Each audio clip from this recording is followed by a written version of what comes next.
Vamos ver agora o que mudou na fruticultura com a pandemia, né? Esse cenário novo que nos foi apresentado assim de repente, que ninguém passou por isso, ninguém estava esperando. E o que aconteceu no mercado interno de fruticultura com a pandemia?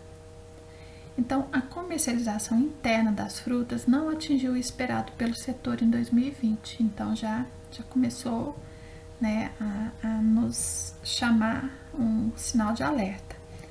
As vendas registradas no atacado junto às Ceasas apresentaram redução no volume de 4,1% nas frutas quando comparado com o ano anterior. Mas os resultados financeiros tiveram um aumento de 2% na área frutícola, com a oferta mais limitada das frutas.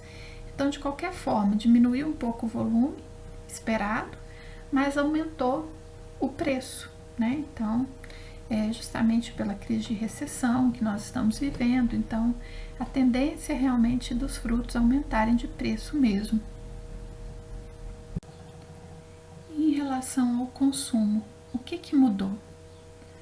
Bom, a gente tem que pensar que é necessário garantir a continuidade do abastecimento, visto que os nossos produtos podem conferir saúde.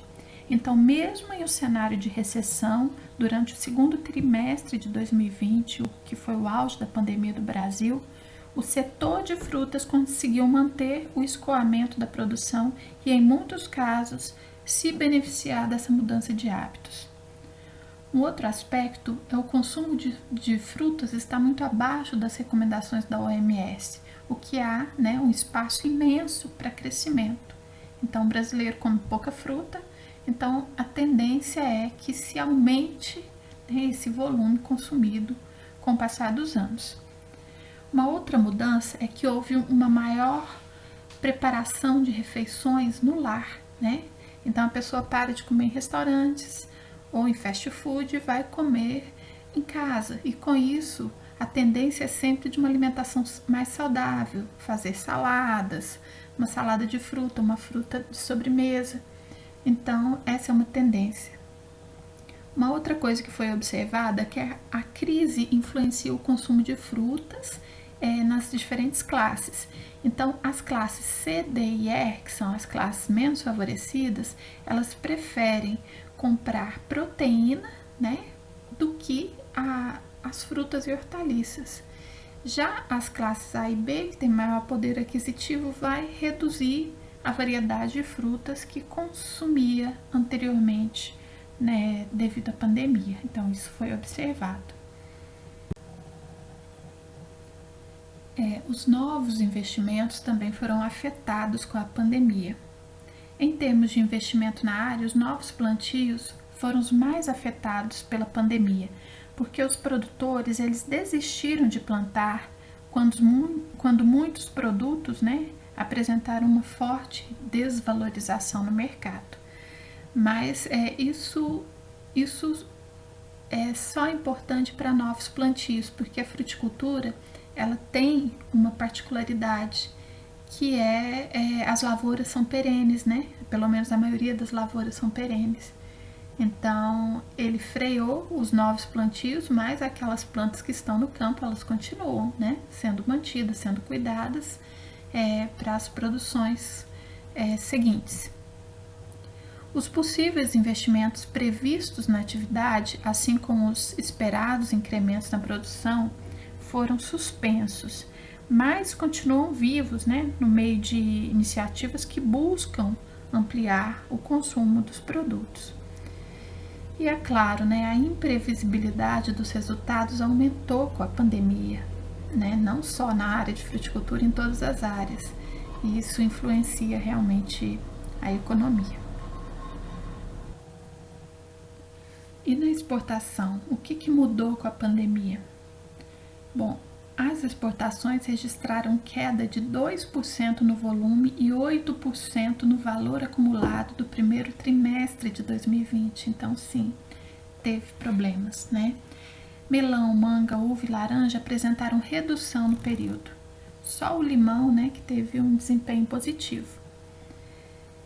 E 93% das frutas exportadas pelo modal marítimo e o restante, que são 7%, são pelo tráfego aéreo, isso também influenciou, porque no início desse ano, os exportadores enfrentaram a falta de containers que estavam presos nos portos da China, que é um cliente importante do Brasil. Além disso, com a quantidade de voos cancelados, né, os frutos que eram mandados por aviões também não foram. Então, isso realmente prejudicou muito a questão da logística. Antes da pandemia, a expectativa era manter um crescimento das exportações de frutas em 2020 alcançando $1 bilhão, né, que já foi quase alcançado em 2019. Sendo que as boas condições climáticas, né, estavam favoráveis, mas diante desse quadro de incerteza, nós não sabemos se vamos conseguir atingir esse objetivo, né, nesse ano de 2020. Já que estamos em Minas Gerais, vamos falar do nosso estado, né? O que mudou com a pandemia em Minas Gerais? O agronegócio de Minas Gerais tem apresentado resultados muito positivos, mesmo no cenário da pandemia. Olha só. Nesse ano, o valor bruto da produção agropecuária vem mantendo um ritmo de crescimento frente a 2019 de 18% a 20%, que é um dado extremamente positivo. As exportações movimentaram 4,93 bilhões de dólares, né? Só aqui em Minas, uma expansão de 9,4% de janeiro a julho. Então, pelo menos aqui no nosso estado, a situação, né, está um pouco melhor. Bom, então o momento é de cautela, justamente porque estamos em um ambiente inesperado, nós nunca passamos por isso. O foco é acompanhar o desdobramento desse ambiente de crise. Por sorte, muitos produtores mantêm seus investimentos em 2020 frente a 2019, mesmo com todas as diversidades econômicas e incertezas, né, que são trazidas pela pandemia. E precisamos pensar na urgência do momento e no cenário pós-crise que virá. Sim, mas esse período irá passar. O problema é que não dá para prever a duração e também a intensidade, né, do cenário pós-crise.